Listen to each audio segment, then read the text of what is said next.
The title of my film is Deception. The definition of deception is the action of deceiving someone. I think this title is a typical convention for films of the same genre as mine because it gives the audience a sense of what is going to happen. The word deception itself is a word that screams drama. The title has a deeper meaning, and that is what I wanted in my film. I have achieved this with the word deception as it connotes negative ideas.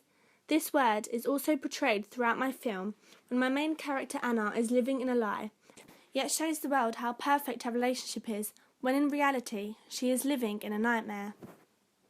My target audience research was a vital stage in the deciding of the title.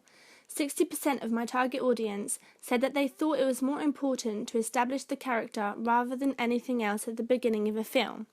By naming my film Deception, it gives the audience a rough idea on what my opening sequence is going to be about. Other productions also use this to establish their film at the start. For example, The Notebook and The Titanic. The genre of my production is a drama romance. This type of genre is typically used a lot in both TV series such as Gossip Girl and films.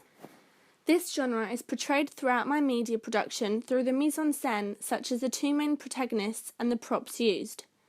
This is similar to the film Enough, which falls under a similar genre to my production. The soundtrack throughout my production is used for emphasis on the atmosphere to develop the emotion and distress of the main protagonist. This is a convention that is normally found throughout drama romance films to gradually build the emotion attachment to the character so the audience can sympathise and feel a sense of empathy.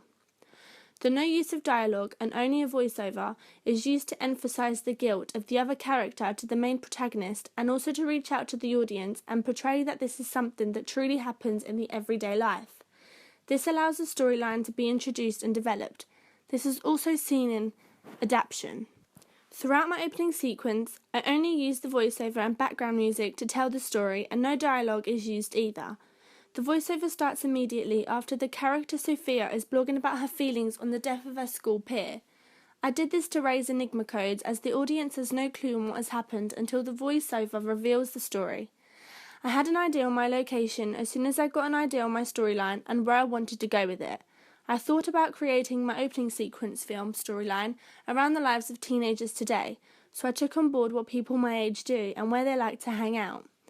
This is a key convention in my film because in drama romance it is important that it exhibits real-life situations with realistic characters, settings and stories. It also has to include intense social interaction. I chose a train station because many train stations tend to not be very quiet during the day as many people are getting on and off trains.